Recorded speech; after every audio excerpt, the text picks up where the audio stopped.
할렐루야. 오늘 예배 참석하신 우리 모든 성도님, 또 온라인으로 예배를 참석하고 계신 모든 우리 제리얼제일교회 성도님들 가정 위에 하나님의 은혜가 풍성하시기를 주님의 이름으로 축원합니다. 네, 우리 다 같이 기도하고 말씀 듣겠습니다. 하나님 아버지, 감사합니다. 오늘 이 말씀을 우리에게 주셔서 하나님의 말씀이 중심되어지고 하나님의 이 말씀으로 인해서 우리의 삶이 변화되어지고, 그 변화되어지는 것이 주님의 길을 쫓아가며 주께서 말씀하신 것을 순종하며 하나님 아버지께서 말씀하신 것을 순종하며 변해져 갈 수 있도록, 성화되어질 수 있도록 하나님 말씀으로 은혜 받게 하시고, 하나님 우리의 삶이 하나님 앞에 기쁘신 예배의 삶 될 수 있도록 저희들의 삶을 주장하여 주시옵소서. 이 모든 말씀 우리 구주 예수님의 이름으로 기도드렸습니다. 아멘, 아멘. 오늘 말씀의 제목이 상당히 깁니다. 가난한 자를 택하사 믿음을 부요케 하신 하나님. 이게 야고보서의 사실 말씀이거든요. 제가 지난주 야고보서 2장 성경 공부를 하면서 예화를 든 그 빌레몬과 오네시모 이야기를 제가 성경 공부를 하면서 우리 성도님과 좀 이 말씀을 좀 더 나눴으면 좋겠다는 생각이 들어서 오늘 말씀을 준비했는데요. 이 말씀을 준비하게 된 그 야고보서의 말씀을 먼저 보면 야고보서 2장 5절부터 6절의 말씀입니다. 내 사랑하는 형제들아, 들을지어다. 하나님이 세상에서 가난한 자를 택하사 믿음에 부욕하게 하시고 또 자기를 사랑하는 자에게 약속하신 나라를 상속으로 받게 하지 아니하셨느냐? 너희는 도리어 가난한 자를 업신여겼도다. 부자는 너를 억압하며 법정으로 끌고 가지 아니하느냐? 그들은 너희에 대하여 일컫는 바 그 아름다운 이름을 비방하지 아니하느냐? 아멘. 이제 제목은 이제 여기서 제가 빌려왔습니다.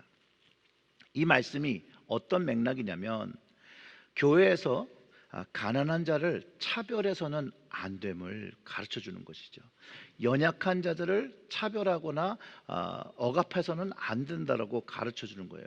그 근거로 야고보는 하나님께서 가난한 사람을 택하셨다라고 말하고, 그 가난한 자의 믿음을 부요케 하시는 이가 하나님인데, 그 하나님께서 택하신 자들을 돌보지 않고 외려 부자나 권력 있는 자들을 옹호하고 그들에게는 잘하려고 하는 그런 모습들을 경계하고, 외려 교회 안에 있는 가난하고 부족하고 아프고 힘든 자들을 돌보라고, 그들을 차별하지 말고 돌보라고 권고하고 있는 것입니다.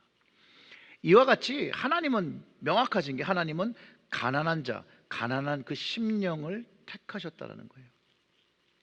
예수님께서 주님이 오신 사명에 대해서 누가복음 4장 18절과 19절에서 이렇게 얘기합니다. 주의 성령이 내게 임하셨으니 이는 가난한 자에게 복음을 전하게 하시려고 내게 기름을 부으시고 나를 보내사 포로된 자에게 자유를, 눈먼 자에게 다시 보게 함을 전파하며 눌린 자를 자유롭게 하고 주의 은혜의 해를 전파하게 하려 하심이라 하였더라라고 한 이 이사야 선지자의 글을 인용하시면서 예수님께서 그 사역을 시작하십니다. 즉 하나님께서 그 복음을 가난한 자에게 주시고 있다는 것을 알려주셨고, 또 예수님은 사역 중에 복이 있는 사람에 대해서 마태복음 5장 3절에서 심령이 가난한 자는 복이 있나니 천국이 그들의 것이며 라고 가르쳐 주셨는데, 바로 야고보가 이 주님의 말씀을 가지고 그 교회 환경에 그런 차별이 있고 또 격차가 나고 있을 때 사용하고 있다는 것이에요. 그러니까 이런 거죠. 야고보는 주님의 말씀에 의하면 하나님의 뜻은 가난한 자를 택하고 복음을 주셔서 믿음을 풍성케 하시는데, 그들이 자기를 사랑하는 그 하나님을 의지하고 하나님을 그 사랑하는 그들을, 하나님의 상속을 받은 사람들을 교회 공동체에서 업신여기면 안 된다는 거예요. 차별하면 안 된다라고 가르쳐 준 것이에요. 그렇게 되면 궁극적으로 하나님의 마음을 아프게 하는 자가 되고, 그런 차별하는 사람은 아예 하나님 나라를 상속받지 못한다라고 가르쳐 주는 거예요. 아주 강력하게 호소하고 하나님이 기뻐하시는 그 믿음을 가진 자로서 삶을 살아야 한다라고 말해주고 있다라는 거예요. 하나님을 사랑하는 자는 어떤 사람이냐면요, 현실의 삶이 어렵고 힘들고 능력이 없고 세상에서 잡을 수가 없는데 하나님만이 나의 힘 되는 것을 아는 거예요. 그리고 그 하나님을 붙잡는 거죠. 오직 하나님을 의지하고 오직 하나님을 붙잡고 오직 거기서 하나님의 은혜를 경험한 그 영적인 법을 깨달은 사람, 그 사람이 가난한 심령이에요.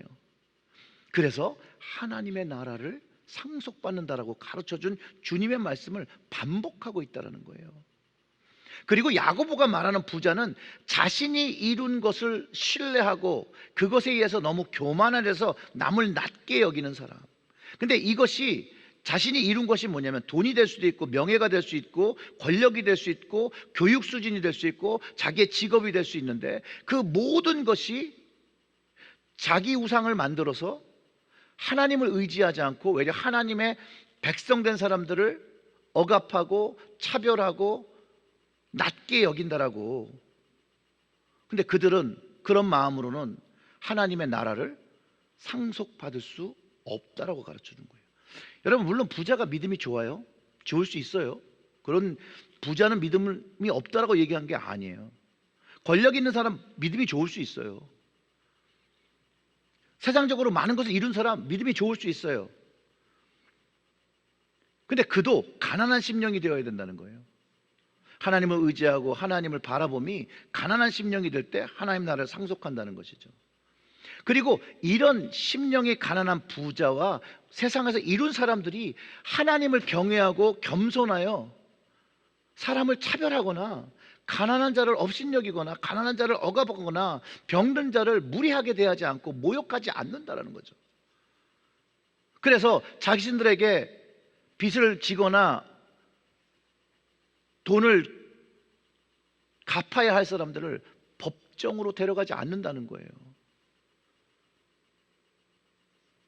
그래서 가난한 심령이 아닌 부자가 하나님 나라를 상속받지 못한다라고 이야기하는 것이죠.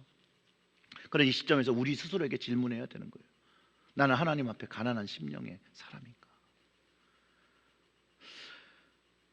교회 공동체 안에서 사람의 신분과 경제적인 능력과 그 어떠한 것일지라도 자신이 무엇을 가졌더라도 남을 함부로 판단하지 말아야 되고 함부로 대해서는 안 된다는 거예요. 특별히 가난한 형제와 자매들, 어려운 형제와 자매들을 차별하고 업신여기면 여러분, 하나님 나라의 상속을 못 받는다는 이 말씀을 기억해야 돼요. 깨달아야 돼요. 그리고 결국 궁극적으로 하나님 나라를 상속받지 못하는 사람들은 그 아름다운 이름, 예수의 그 이름, 하나님의 이름을 비방하는 것이라고 가르쳐주고 있는 거예요. 근데 이 비방이란 말이요, 여러분, 성령을 회방하면 용서함을 못 받는다는 그런 말씀 들어봤죠? 마가복음 3장 29절의 말씀이에요. 누구든지 성령을 모독하는 자는 영원히 사하심을 얻지 못하고 영원한 죄가 되느니라 라고 하는데, 여기서 모독하는 자, 이것도 브라스페메스라는 그 야고보서의 비방이라고 되어 있는, 그 야고보서의 그 아름다운 이름을 비방하는 그 블라스페미, 영어로 블라스페미죠. 이 말, 결국 부자들, 사람들을 차별하는 사람들은 하나님과 예수님과 성령님의 그 이름을 회방하는, 성령을 회방하는, 하나님을 회방하는, 비방하는 자가 되고 죄사함을 받지 못하고 그 결과가 하나님 나라를 상속받지 못한다라고 가르쳐주고 있다는 거예요. 그러니 이 죄가 얼마나 심각한 죄임을 우리는 알아야 한다는 거예요. 우리 체일교회 제일교회에서는요, 세상적인 판단과 세상적인 지혜로 형제와 자매를 차별하지 않으시기를 주님의 이름으로 축원합니다. 또한 우리 체일교회 모든 성도님들은 다 모두가 가난한 심령이 돼서 하나님만을 바라보고 하나님의 택하심을 얻고 하나님께서 믿음을 부욕해 하시는, 그 부욕해 하시는 것을 경험하고 그 넘치는 은혜로 말미암아 서로를 돌보고 서로를 감싸고 서로를 포용하는 하나님 나라 상속하시는 여러분들 되시기를 주님의 이름으로 축원합니다. 우리가 읽은 본문은 빌레몬서죠. 사도 바울이 로마 감옥에 수감되어서 편지를 빌레몬에게 보낸 겁니다. 그 당시에 노예는요 일반적인 것이었어요. 일반적인 것. 근데 노예가 어떻게 되냐면 전쟁에 져서 포로가 된 사람, 또 빚을 갚지 못해서 노예가 된 사람, 태어날 때부터 노예로 태어난 사람, 또 부모가 돈을 받고 팔은 자녀를 팔은 그런 노예가 있었습니다. 이 모두가 어떤 이유로 노예가 되었는지 일단 한번 노예가 되면 자유인 되기가 거의 불가능했다라고 보시면 되겠는데요. 또 어떤 학자들은 노예에게도 어느 정도 자유와 월급을 주면서 그 돈을 나중에 모아서 자기의 그 자유권을 살 수 있었다라는 그런 주장도 있습니다. 그 로마의 검투사들이 자신들이 그 죽음의 경기를 잘해서 돈을 좀 많이 벌면 그 자유를 살 수 있었다라고 그런 얘기가 있더라고요. 근데 역사상 두 번의 노예 전쟁이 크게 일어나는데 그 이유가 학대에 대한 문제였어요. 학대. 역사상 여러분들이 한 번쯤은 들어보셨던 이 스파르타쿠스의 반란도 이 당시에 일어나는 거예요. 근데 반란의 결말은 그거예요. 로마군들이 막 진압을 하고 그 사로잡은 그 노예들을 다 학살을 합니다. 살아남은 노예군이 한 6천 명 정도 됐다고 하는데요. 그 당시에 본을 보이기 위해서 길에다가 십자가로 세워서 수십 킬로 넘게 다 십자가형을 양쪽으로 이렇게 했다라고 해요. 근데 그 이유는 노예에게 본보기를 보여주기 위해서. 그래서 로마의 법은 도망한 노예에게 무자비하다. 그래서 잡히면 사형시키고 다시는 노예들이 반란을 일으키거나 도망할 수 없도록 혹독한 형벌을 주었다라고 합니다. 그런데 오늘 본문에서 예전에 노예였던 종이었던 오네시모가 등장합니다. 그가 주인의 돈 또는 소유를 훔쳐서 도주한 것으로 알려져 있는데요. 여러분, 도망자의 삶은 그렇게 쉽지가 않습니다. 왜냐하면 먼저 무엇을 가졌기 때문에 도망하기 위해서 돈이 필요하겠죠. 그러니까 돈이나 뭔가 팔아서 돈이 될 만한 것을 가지고 나갔을 거예요. 그리고 주인으로부터 멀리 도망해야 되죠. 도망하다 잡히면 어떤 결과가 기다리는지도 알고도 그거를 선택해야 되는 뭔가 그 갈급함이, 그 데스퍼레이트한 게 분명히 있었을 겁니다. 그러니까 여기서 한번 질문을 해봐야죠. 오네시모는 왜 빌레몬이라는 집에서 목숨을 걸어 도망해야 됐을까? 무엇이 그가 주인으로부터 도망해야 했을 거냐는 거예요. 우리는 그 이유를 오늘 본문이나 또 다른 고대 문서에서 찾아볼 수는 없습니다. 그렇기 때문에 저는 이렇게 좀 제안을 합니다. 그를 노예라는 관점에서 좀 이해해 보자는 거예요. 만약 내가 노예라면 하고선 생각해 보면 아마 오네시모의 심정을 조금은 이해할 수 있을 거라고 생각을 합니다. 자, 노예라면 만약 여러분들이 제가 노예라면 무엇을 할 수 있고 무엇을 할 수 없을까요? 어떤 느낌일까요? 내가 노예로 살고 있다면. 저는 당연히 자유를 그리워할 것 같아요. 자유를 원하게 될 것 같아요. 내가 사는 삶, 내 마음대로 살고 계획할 수 있는 그 자유가 필요하고, 또 제 자신이 어떤 누군가의 소유나 자산이라고 생각하는 것은 너무나도 끔찍하고, 내 인생에서 내 자녀 세대가 태어났을 때 그 자녀 세대조차도 노예로 평생 살아가야 된다는 걸 생각한다면 그건 너무 끔찍한 일이죠. 여러분들은 어떻게 생각하십니까? 한국의 남자들이 2년 동안 군대 가는 거 싫어하는 이유가 여기도 있습니다. 왜냐하면 2년 동안 아무것도 할 수 없고 군이라는 곳에 묶여 있는 그 사실 하나만으로도 힘들어하죠. 그런데 노예로 평생 산다면 얼마나 끔찍할까요? 아마 오네시모도 자기 삶이 노예로 산다는 것이 참 인정하기 어려웠을 거예요. 그러기에 그가 도망했었는지도 모릅니다. 지금 시대에서 노예제도가 나쁘다라는 건 다 알죠. 근데 그 당시에는 그렇지가 않았어요. 그 당시에 많은 사람들은요, 노예제도가 너무나도 당연한 것이었거든요. 사도 바울 역시도요, 다른 서신에서 종들아 두려워하고 떨며 성실한 마음으로 육체의 상전에 순종하기를 그리스도께 하듯 하라. 이게 에베소 6장 5절의 말씀이거든요. 바울이요, 종들에게, 노예들에게 당신이 믿음의 사람이라면 자신의 주인에게 그리스도께 하듯 하라고 했습니다. 근데 그 이유가 여기에 담겼다는 거예요. 주님을 믿는 믿음은 부요함을 경험하게 한다는 거예요. 이 힘으로 그리스도께 하듯 하라고 가르쳤어요. 오늘 본문에도 바울은요, 종에 대한 빌레몬의 권리를 부인하지 않고 그리스도 안에서 용서를 구하며 이야기하는데요, 14절에 보면 이렇습니다. 다만 내 승낙이 없이는 내가 아무것도 하기를 원하지 아니하노니 이는 너의 선한 일이 억지같이 되지 아니하고 자의로 되게 하려 함이라. 그리고서 오네시모에 빚진 것을 바울이 자기가 개인적으로 갚겠다고 또 제안을 하죠. 18절에 만일 내게 불의를 하였거나 내게 빚진 것이 있으면 그것을 내 앞으로 계산하라 라고 합니다. 여러분, 하나님의 은혜를 경험한 사람은 하나님의 그 선택함을 받죠. 그 선택함을 받은 사람은 믿음이 풍성해져서 어려운 사람을 보면 긍휼한 마음과 도움을 주게 한다는 것이 은혜 받은 사람들의 모습이라는 것이에요. 그래서 믿음의 부요함은 긍휼을 실천하게 한다는 것이에요. 바울이 그거를 보여준 것이죠. 주님을 만난 사람은 믿음의 부요함을 경험하기 때문에 누군가를 용서할 수 있고 누군가의 빚도 갚아줄 수 있고 누군가를 이해할 수도 있다는 것이에요. 믿음의 부요함을 가지고 있고 그 신분이 천국 상속을 받은 하나님의 자녀가 되었기 때문에 그 넉넉함을 가지게 된다는 것이죠.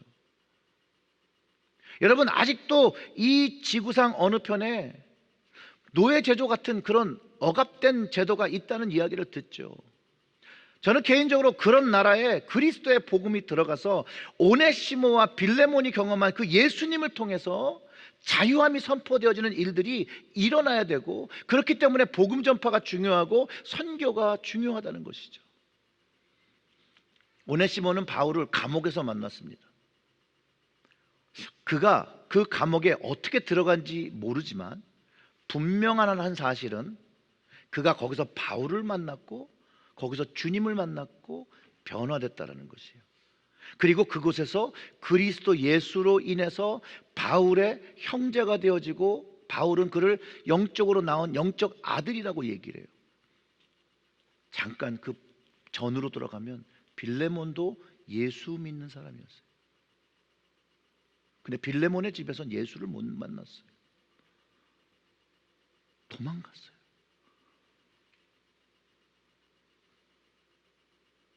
그런데 바울을 만나면서 그가 정말 예수님을 만납니다. 10절에 보면 갇힌 중에 낳은 아들,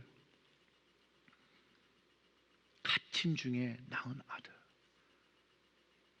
오네시모를 위하여 내게 간구하노라. 빌레몬이 믿는 사람이었기 때문에 바울이 이렇게 부탁하는 거예요. 이처럼 예수 그리스도의 복음을 들은 오네시모가 바울의 아들이 되고, 오네시모 역시 복음의 삶이 변화되어서 그 도망한 집에 바울의 서신을 들고 어떻게 될지 모르지만 믿고 간 거예요. 그것도 대단한 거예요. 바울은 그를 오늘 본문 16절에서 이후로는 종과 같이 대하지 아니하고 종 이상 곧 사랑받는 형제로 둘지라 내게 특별히 그러하거든 하물며 육신과 주 안에서 상관된 내게랴. 이런 얘기예요. 내가 예수 그리스도의 은혜를 받았는데 그가 이제 예수 믿었으니 이제 종이 아니라 형제로 받아줄 수 있겠냐. 난 당신이 그렇게 했으면 좋겠다. 그렇게 말하는 거예요. 바울은 확실히 오네시모가 노예인 걸 알았어요.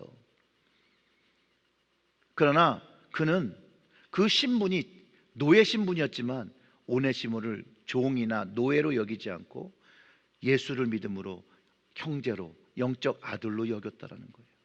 그리고 그 주인인 빌레몬에게 보냅니다. 바울은 잘 모르겠어요. 근데 오네시모는 확신이 서지 않을 수도 있고 오네시모가 스스로 위험할 수도 있다라고 생각합니다. 바울이 그래도 편지를 씁니다. 그리고 보낸 거죠. 오네시모도 순종해서 갔습니다. 근데 빌레몬 역시도 바울에 의해서 복음을 경험했던 사람이고 믿는 자로 자기 집에서 교회를 세울 수 있도록 열심히 했던 사람이었는데 그가 믿기 전에 오네시모가 도망갔는지 믿은 후에 도망갔는지 알 수는 없죠. 다만 확실한 건 오네시모가 이 편지를 들고 왔을 때라는 거예요. 그때는 이미 그리스도인이었고 도망간 노예가 됐을 때 다시 본 오네시모를 보면서 무슨 마음을 먹었을까요? 여러분, 빌레몬의 심정이 어땠을 것 같아요? 오네시모는 도망한 노예고 그의 소유를 훔쳐 달아난 자인데 그냥 제가 빌레몬이라면 쉽지는 않았을 것 같아요. 쉽지는 않았을 것 같아요. 그리고 인간적인 마음과 주님이 주시는 마음으로 굉장히 갈등했을 것 같아요. 도망간 거를 용서하는 게 힘들었다는 게 아니라 노예였던 그를, 자신의 노예였던 사람을 형제로 받아들이는 그게 너무 힘들었을 거예요. 우리는 그런 시대에 살지 않았기 때문에 그걸 잘 이해할 수 없을지도 몰라요. 하지만 그 당시에 세상이 위와 아래가 명확하게 구분이 되어 있는 세상 속에서 빌레몬이 바울의 편지를 받고 도망갔다 돌아온 노예를 보면서 형제로 용납하라는 것, 그리고 실제로 그가 형제로 용납합니다. 그 증거는요, 그 시대 많은 그리스도인들에게 노예에 대한 생각을 바꿔버리는 놀라운 일이 되는 거예요. 복음의 능력이 되는 거예요. 복음의 열매가 되는 거예요. 이제 예수 복음의 능력이 주인과 종이, 이제 주인과 노예가 이제 형제와 자매로 하나님 안에서 가능하게 된 것이에요. 가능하게 된 것. 우리 역시 출신과 나이와 부와 인종을 넘어서 그리스도, 그 믿음을 가지게 되면 우리가 모두 형제요 자매라고 부르는 것이에요. 오네시모와 빌레몬에서 역사되어진 이 복음의 능력이 결국은 시간이 오래 걸렸지만 미국 땅에서도 노예가 해방되어지는 일이 일어나는 거죠. 초대 전승을 볼 때 결국은 어떻게 되는 거예요? 오네시모가 에베소 교회의 감독, 목회자가 되었다라고 말합니다. 그게 빌레몬이 바울의 그 이야기를 주님의 말씀으로 듣고 그를 형제로 받아들인 거. 어떻게 보면 이들의 그 긍휼과 용서가 한 노예의 삶을 그 시대의 영적 지도자가 되는 감독으로 세웠다라는 것이에요. 물론 이게 하나님의 은혜고 하나님의 도움이죠. 그런데 이게 복음의 놀라운 소식이라는 거예요. 복음의 능력이라는 거예요. 예수님이 이 땅에 오셔서 말씀하신 거죠. 노예도 가난한 자도 창녀도 세리도 여자도 남자도 유대인이든 이방인이든 그가 건강하던 건강하지 않던 모두가 서로 존중할 수 있는 관계가 되어지는 것이 주님의 사랑으로 되었다라는 것이에요. 이것을 멈추지 않고 계속해서 많은 사람들에게 이 복음의 능력이 희망을 주고 무너진 삶을 회복시키는 능력이 아직도 우리의 삶 속에서 경험되어지고 있다는 거예요. 더 많이 경험되어지지만 그래도 아직도 그 명맥을 이어 되고 있다는 거예요. 그래서 저와 같이 무익한 종이 복음을 받고 오늘 이 자리에 서는 것, 하나님께서 말씀해 주신 가난한 자를 택하시고 믿음을 부욕해 하신 하나님의 은혜라는 거예요. 그 주님의 복음으로 저의 인생이 바뀌었죠. 사실 뭐 저만 경험한 건가요? 여러분들도 가난한 심령이 되어 하나님께서 그 당시에 만나주시고 그 믿음을 부욕해 하셔서 오늘 이 예배 자리에 또 온라인에서 예배를 드리시는 거 아닌가요? 오직 주님을 만나고 그 믿음이 부욕해 돼서 우리의 삶의 문제들이 해결함을 가지고 승리함을 가지게 되는 것이라는 거예요. 가난한 심령이 되는 거예요. 그때 하나님을 붙잡는 거예요. 어려울 때 하나님을 붙잡는 거예요. 힘들 때 주님을 붙잡는 거예요. 다 우리가 그럴 때가 있어. 그럴 때 하나님께 외치고 부르실 때 하나님께서 역사하셨던 그 경험들이 다 가지고 있다는 거예요. 그래서 교회의 자리에 있는 거예요. 요즘 코로나로 인해서 힘드신 형제 자매 여러분, 힘내십시오. 힘내십시오. 우리가 가난한 심령 되어서 지금 이 어려움을 하나님께 맡길 때에 하나님께서 도우실 것입니다. 그러니 어려워하지 마시고 하나님을 바라보시고 하나님께 도움을 구하세요. 하나님께서 도우시고 힘 주실 겁니다. 하나님이 해줄 거예요. 그리고 너무 어렵고 사람한테 얘기하고 싶은데 그럴 사람이 없다. 연락하세요. 전화하세요. 찾아오세요. 조금이라도 도울 수 있다면 최선을 다해서 돕겠어요. 어려워하지 마시고 저한테 연락하시고, 제가 너무 그렇게 어려우면 목회실로 연락 주시고, 아니면 교구장 되신 장로님들한테 연락하세요. 우리의 현실에서 서로 돕고 품고 함께 갈 수 있다니까요. 함께 갈 수 있는 능력이 우리에게 다 있는데 내가 안 하기 때문일 거예요. 물론 그것이 말처럼 쉽다는 것은 아니에요. 말처럼 쉽지 않지만 그래도 하나님의 복음을 받은 사람들, 하나님의 선택을 받고 하나님의 구원을 은혜로 경험했던 사람들은 반드시 해야 되는 거라는 거예요. 반드시. 서로를 사랑하라잖아요, 주님께서. 오죽하면 주님께서 서로 사랑하면 사람들이 너희가 내 제자인 줄 알리라, 그런 얘기도 하셨죠. 얼마나 그 사랑하는 모습이 없었으면 또 그랬을까, 그렇게 이해도 돼요. 근데 여전히 우리의 모습도 그렇다는 것이죠.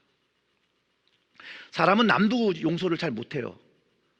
하지만 목회를 하다 보니까 자기를 용서를 못하는 분들이 참 많은 것 같더라고요. 자기를.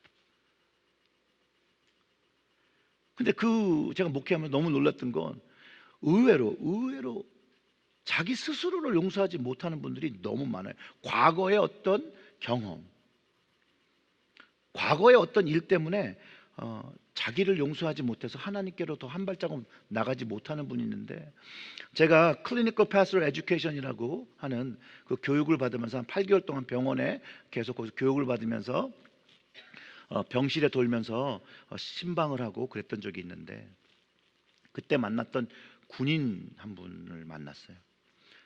전쟁에 참여하신 분이죠.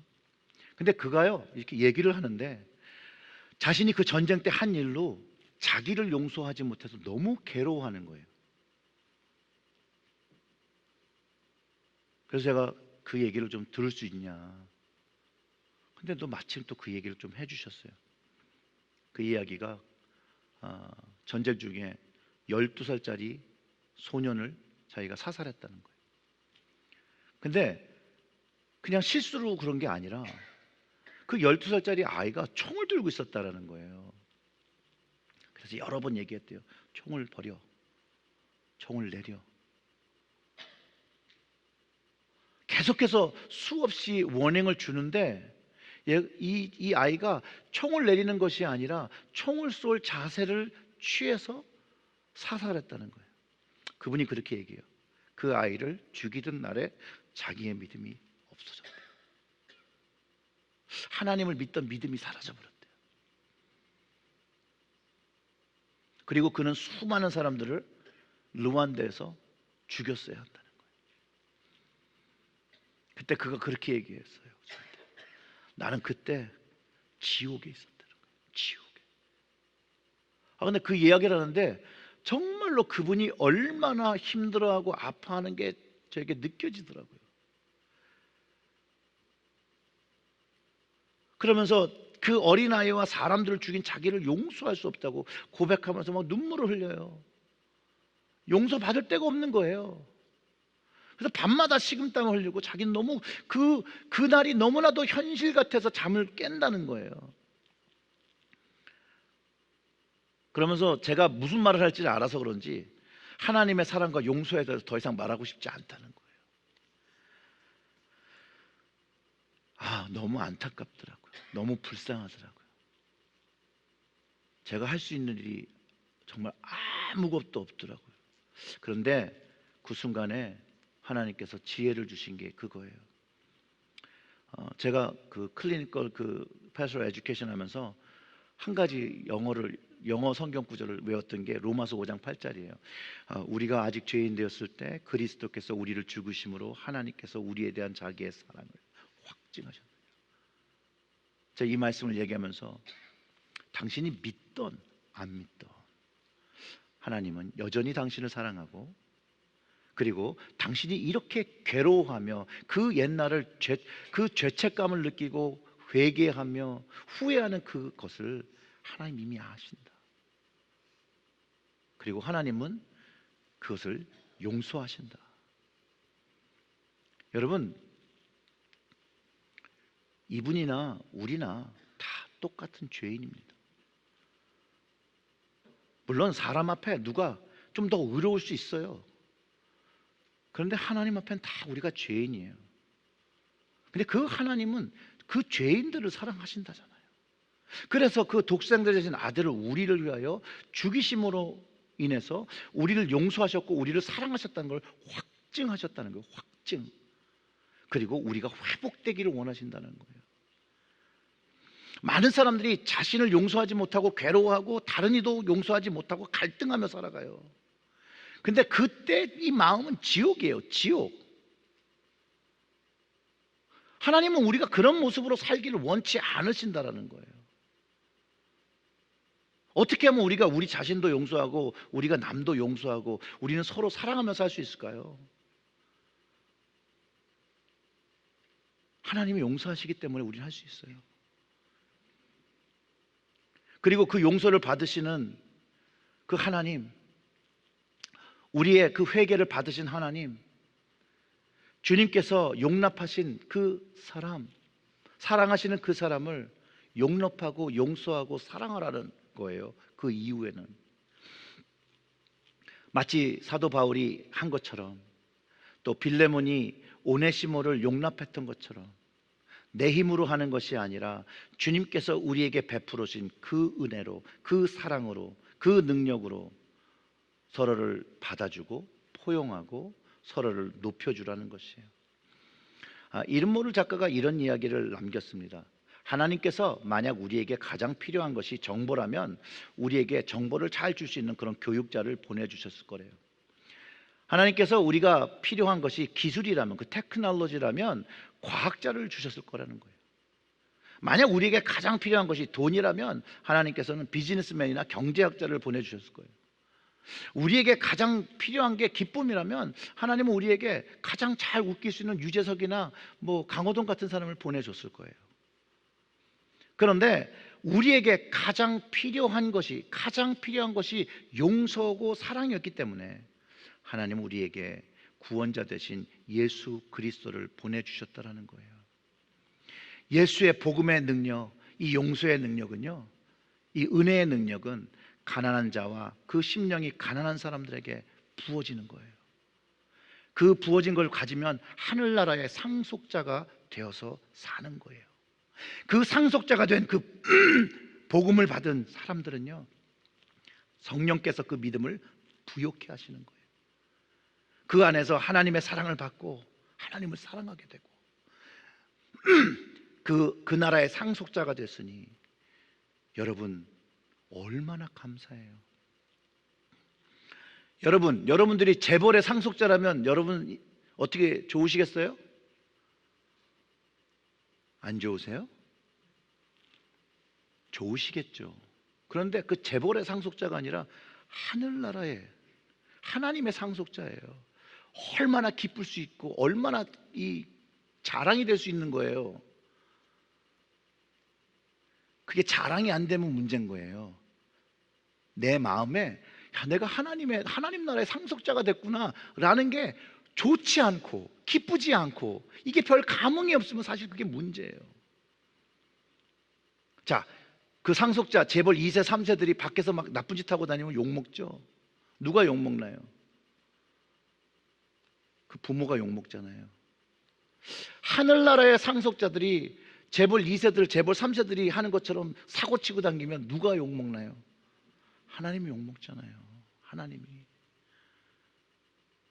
그 심령이 가난하지 않은 사람은 그 아름다운 이름 하나님의 이름을 비방한다는, 회방한다는 거예요. 사랑하는 성도 여러분, 가난한 심령이 되시길 바랍니다. 그리고 그 심령으로 하나님만을 바라보세요. 그리고 하나님께 나아가세요. 하나님께 도움을 청하세요. 주님께 도움을 청하세요. 그리고 그 자리에서 하나님의 긍휼을 받고 그 받은 긍휼을 가지고 긍휼을 베풀며 살아가는 여러분들이 되셔서, 우리가 되어서 우리 안에 형제와 자매를 존중하고 사랑하고 도우며 하나님의 그 아름다운 이름에 영광 돌리는 우리가 되시기를 주님의 이름으로 축원합니다. 아멘. 우리 다 같이 좀 기도할게요.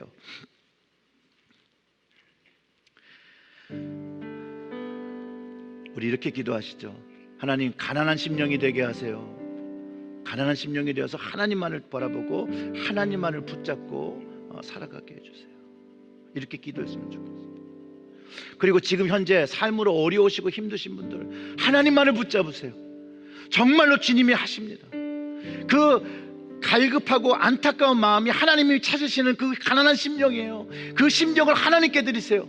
그럼 하나님께서 거기를 채우십니다. 정말로 제가 제 인생에 돈 없고 빼먹고 아무것도 없을 때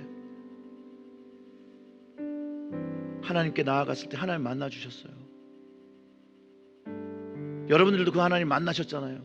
근데 그 만나주신 그 하나님이 계속해서 내 삶 속에서 교제하며 그 하나님께서 축복하시는 그 믿음의 그 풍요함, 그 부요함을 느끼고 그 부요함과 그 긍휼의 능력을 가지고 복음의 능력을 가지고 살아가게 해달라고 우리 좀 그렇게 기도했으면 좋겠습니다. 우리 다 같이 좀 소리내어서 기도하겠습니다. 하나님 아버지 아버지 아버지 아버지 아버지 역사하여 주시옵소서. 하나님 아버지, 가난한 심령이 되게 하여 주시옵소서. 가난한 심령이 되어서 하나님 주님의 사랑으로 우리의 가정과 우리의 영적 공동체인 교회를 세우게 하시고 이곳에서 빌레몬과 오네시모와 바울이 나눴던 그 주님의 복음의 능력이 우리의 교회에서 우리의 가정에서 일어나기를 원합니다. 하나님, 모두가 주님의 사랑으로 서로를 바라보고 존중하고 서로를 사랑하고 서로를 품으려고 하는 그런 모습이 될 수 있도록 주여 아버지요 아버지요 아버지요 아버지요 아버지 역사하여 주시기를 간절히 소원합니다. 하나님 아버지요 아버지요 아버지요 우리의 심령의 갈급함을 허락하여 주시옵소서. 특별히 하나님 코로나로 인하여 하나님 어려운 심령들, 그 마음에 무너진 심령들 하나님 지금 만나주시고 주님께서 그 텅 빈 그곳을, 그 무너진 그곳을 하나님께서 세워주시기를 간절히 소원합니다.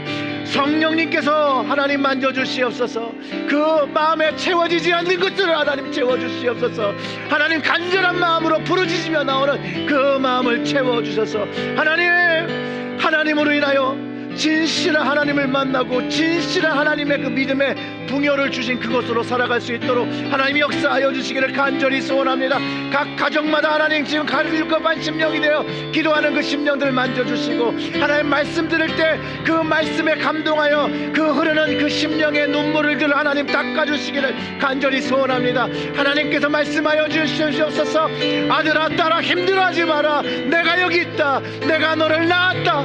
너 힘내라. 하나님, 그 하나님의 그 위로의 말씀이 하나님 그 귀에 그 심령에 들리게 하여 주시옵소서. 하나님, 그래서 믿음의 풍요함, 하나님의 그 구원을 경험하며 그 풍요함 경험할 수 있도록 주께서 인도하시고 역사하여 주시기를 간절히 소원합니다.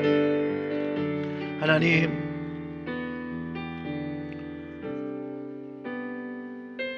무익하고 죄된 자를 만나 주시고 구원하여 주셔서 감사와 찬양을 드립니다. 정말로 주님의 하늘나라를 상속받은 자로 하나님 세상에서 빛과 소금으로 살아야 함에도 불구하고 하나님 여전히 구원받기 이전에 죄의 모습을 가지고 살고 하나님께 영광 돌리고 살지 못했던 그 모습 다시 한번 회개하며 하나님 주님의 긍휼을 구합니다.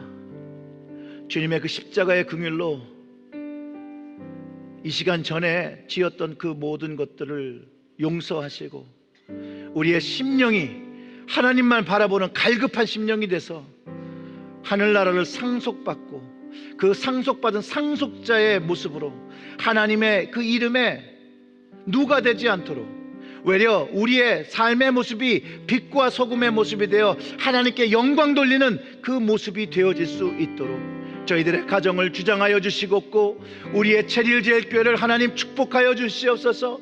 우리 체릴제일교회를 통해 이 지역에서 하나님 억눌리고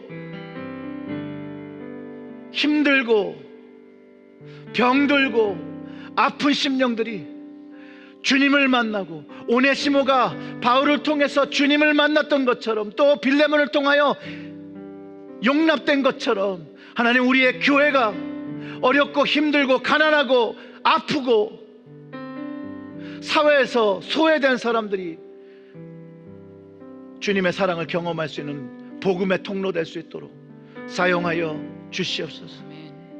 하나님 오늘도 다시 한번 우리의 죄된 모습 내어놓고 용서 구할 때 하나님의 무한하신 그 십자가의 사랑으로 용서하여 주시옵고 주님의 긍휼을 얻어 긍휼 받은 자로서 긍휼을 행하며 살아가는 저희들이 되게 하여 주시옵소서.